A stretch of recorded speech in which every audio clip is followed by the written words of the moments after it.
안녕하세요. 현학부입니다. 반갑습니다.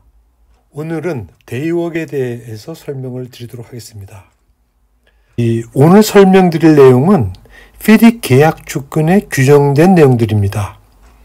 그러니까 여러분들이 다른 계약 조건을 사용하고 있다고 하면 달리 규정되어 있을 수 있다, 이렇게 이해를 하시고 오늘 그 동영상을 청취해 주셨으면 합니다. 데이웍이라고 하는 것은 보상 금액을 산출하는 방법 중에 하나입니다. 그러니까 계약에 규정된 내용에 의해서 보상 금액을 확정하기가 힘들 때, 그럴 때 좀 적용해보자 라고 해서 고안된 그러한 방법 중에 하나고요. 그 다음에 계약에 데이웍 스케줄이 포함되어 있을 때 적용이 가능하다 라고 하는 것. 이 스케줄이라고 하는 것은 내역서를 의미합니다. 그 단가표라고 이해를 하시면 되겠습니다. 그리고 적용의 범위는 아무 작업이나 다 적용될 수 있는 것이 아니고 마이너하거나 또는 인시덴털한 그러한 작업, 그러니까 부수적인 작업에 적용되도록 이렇게 규정되어 있는 것이 FDIC 계약 조건이다, 이렇게 이해를 하시면 되겠고요. 그리고 시공자가 자의적으로 적용할 수 있는 것이 아니고 반드시 엔지니어의 지시가 있을 때에만 적용이 가능하다, 이렇게 이해를 하시면 되겠습니다. 이것 하나에 대해서 좀 구체적으로 설명을 좀 드리겠습니다. 첫 번째로 보상금액 산출 방법 중에 하나라고 말씀드렸습니다. 이게 뭐냐면 작업에 투입될 것으로 예상되는 자원들의 단가를 미리 정하고 자원들이 투입된 양을 확인한 다음에 보상 금액을 산출하는 방법입니다. 그러니까 보상 금액은 단가에다가 물량을 곱하면 나오는 거잖아요.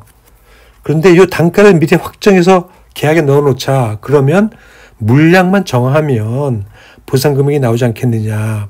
이제 이렇게 하자라고 하는 거죠. 근데 통상적으로 FDIC 계약 조건을 사는 경우에 단가 방식이 있고요. 단가를 확정시켜서 물량을 곱해서 보상해 주는 그런 방식이 있고, 그 다음에 총액 방식이 있습니다. 그 FDIC 같은 경우에 레드북이나 핑크북, 설계를 발주자가 책임지는 그러한 계약인 경우에는 단가 방식으로 가고요. 단가 방식으로 원칙을 합니다. 뭐 단가 방식으로 안 할 수도 있긴 하지만 그렇게 되는 경우에는 또 문제가 발생하죠. 그래서 레드북이나 핑크북, 설계를 발주자 책임지는 경우에는 단가를 확정해 놓고 그 보상 금액을 확정하는 그런 이런 방식을 쓴다. 그 다음에 턴키나 디자인 빌드나 EPC 같은 경우에는 통상적으로 이제 총액 방식을 씁니다. 그러니까 계약 금액을 정해놓고 그것을 어떻게 나눠주느냐를 이제 고민하는, 이건 이제 그런 방식이죠. 단가 방식이 됐건 총액 방식이 됐건 간에 계약에 정해진 그런 방식에 의해서 보상을 할 수 없는 그러한 작업이 발생했을 때, 주로 이제 신규 작업이 되겠죠. 새로운 작업이 발생했을 때, 그럴 경우에는 계약에 정해진 단가를 못 쓰잖아요. 이런 경우에 데이웍과 같은 방식을 적용해 볼 수도 있다라고 하는 것을 설명드리려고 하는 겁니다. 자, 레드북이나 핑크북 같은 경우에는 설계를 발주하는 경우에 이제 단가 방식을 적용한다. 이런 경우에 우리가 계약에 포함시켜서 적용하는 것이 이제 BOQ라고 하는 거거든요. 산출력서라고 하는 거. 그런데 이 산출력서는 작업명을 정하고 여기에 대한 단가를 확정한 다음에 이 작업의 물량을 매월 확정해 가지고 보상 금액을 확정합니다. 기존 금액을 확정한다. 이런 거죠. 그런데 이 BOQ에 규정된 작업이 아닌 신규 작업이 발생했을 경우에, 이런 경우에는 이 작업 단가를 못 쓰잖아요. 계약에 정해진 BOQ에 있는 작업 단가를 못 쓴다. 자, 그럼 이럴 때 이제 문제가 되니까 이런 경우에 데이웍이라고 하는 방식을 써보자.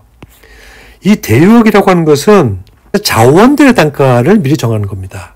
그러니까 작업에 대한 단가가 아니고 그 자원들, 공사 자원들에 대한 단가를 미리 정하고 그 단가들을 활용해보자.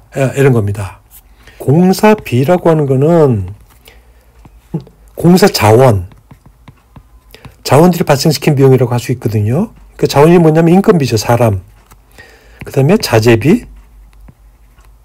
그럼 장비비. 여기에다가 이익을 더하면 공사비가 나온다. 그러니까 요 자원들에 대한 단가를 활용해보자.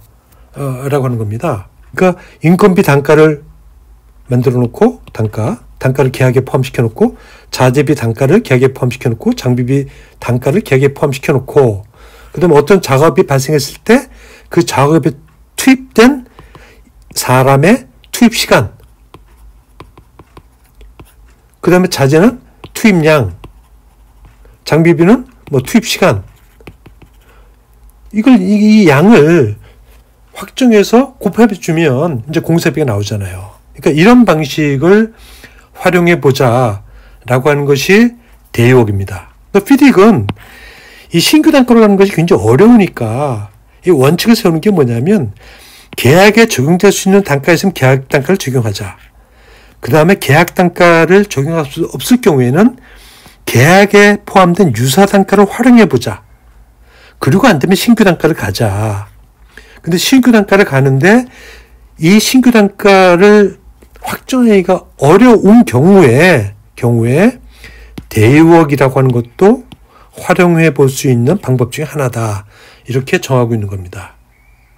근데 이런 방식이 있을 수 있고요. 이 대유옥. 그 다음에 다른 방식이 뭐냐면 예상되는 작업을 정하고 작업별 단가표를 계약에 포함시킨 후에 해당 작업을 수행하는 경우 수행된 작업량의 단가표의 단가를 적용하는 방법. 이건 뭐냐면 이런 인건비, 자재비, 장비비 이런 방식이 아니고 계약에 포함된 작업이 아닌 예상되는 작업. 예를 들면 이제 굴착을 한다고 하면 계약에는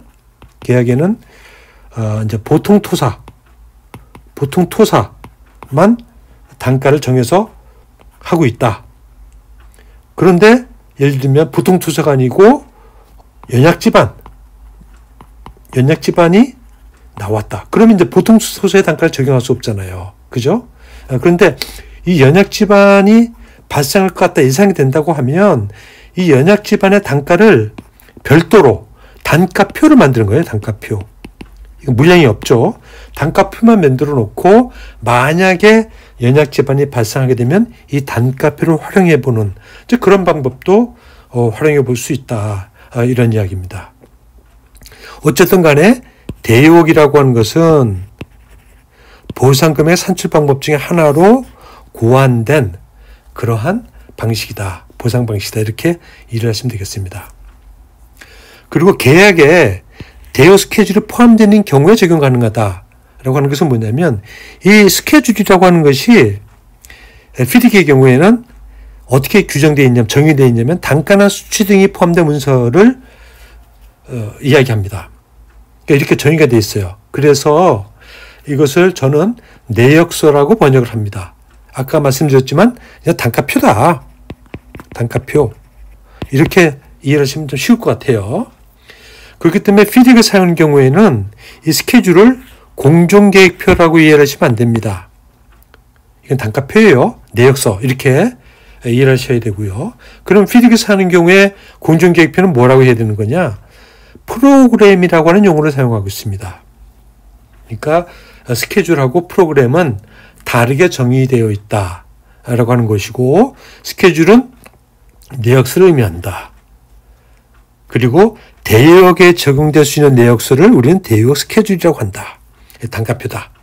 이렇게 이해를 하시면 되겠고 이 단가표가 계획에 포함되어 있어야 적용될 수 있겠죠. 이건 당연한 거죠. 지금 보고 계신 것은 대역 스케줄의 예입니다. 이 양식은 입찰할 때 발주처가 제공해 주는 거예요. 제공해 준다. 그래서 인건비에 대한 대역 스케줄.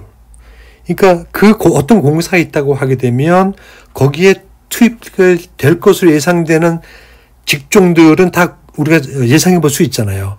그것이 뭐 한 페이지가 됐건 두 페이지가 됐건 뭐 10페이지가 됐건 간에 그걸 다 적는 거예요. 적은 다음에 이 표를, 이 양식을 입찰자에게 주면 입찰자는 요 표, 요 공란, 그러니까 시간당 단가, 통상적인 작업 시간 동안의 단가, 그 다음에 연장 근로 시간 동안의 단가, 뭐 이런 것들을 이 단가를 적용해 놓는 겁니다. 이게 입찰자가 적는 겁니다. 근데 여기 보면 지금 이 표 같은 경우에는 이 물량이 들어가 있죠. 물량, 시간들이. 이것은 뭐냐면 하도 입찰자들이 이 단가를 가지고 장난치니까 이 단가들도 평가를 하겠다. 평가. 이 경쟁력을 갖고 있는 단가인지 안 갖고 있는 단가인지를 입찰자들 간에 평가를 하겠다. 평가를 하려면 이제 금액이 나와야 되니까 이 물량들을 가정해서 놓고 있는 겁니다. 가정해서. 그러니까 이 물량은 실제로 적용되는 물량이 아니다. 이렇게 이해를 하시면 되겠고, 평가를 위한 물량들이다. 이렇게 이해를 하시면 되겠습니다. 인건비고요. 근데 자재비도 마찬가지입니다.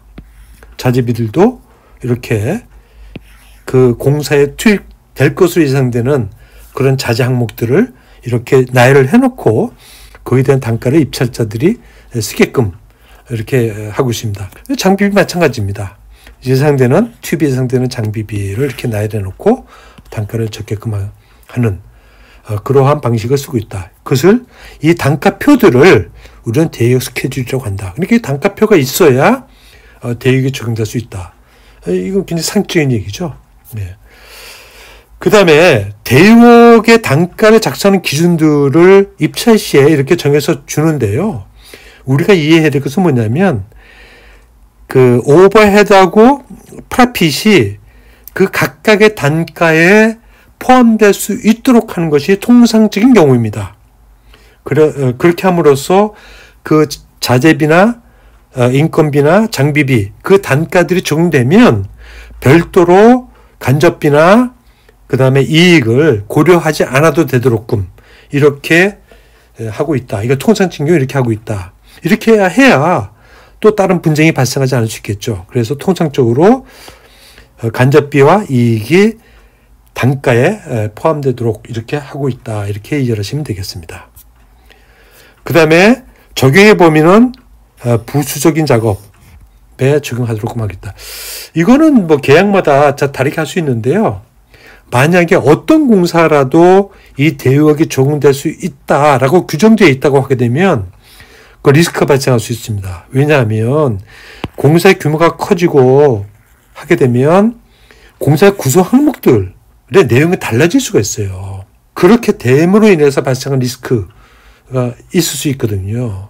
그래서 만약에 대역 단가가 어떠한 작업에도 적용될 수 있다 이렇게 규정되는 경우에는 한 번쯤 고민을 해보셔야 된다라고 하는 거고, 그리고 이 대역은 엔지니어의 지시에 의해서만 적용이 가능하다라고 말씀드렸죠. 시공자가 자의적으로 대역 단가를 적용해야 됩니다라고 주장할 수 없다라고 하는 거예요. 반드시 엔지니어가 지시하는 경우에 그런 경우에 한해서만 적용이 가능하다라고 하는 거죠. 이제 그건 이제 단가, 대역 스케줄에 대한 얘기고, 실전에 있어서는 이 단가는 있는 거니까 입증을 위해서는 그 물량이 확정되어야 되잖아요. 그래서 이 물량을 확정할 수 있는 대역 시트를 매일매일 작성해서 엔지니어 또는 그 엔지니어의 어시스턴트, 컨설턴트들의 서명을 받는 것이 필요하다. 이렇게 이해를 하시면 되겠습니다. FDIC이 규정하고 있는 대역에 대해서 설명을 드렸는데 여러분들 충분히 이해하시는지 모르겠습니다. 만약 궁금한 점이 있다면 댓글을 통해서 알려주시면 제가 성심성의껏 답을 하여 드리도록 하겠습니다. 감사합니다.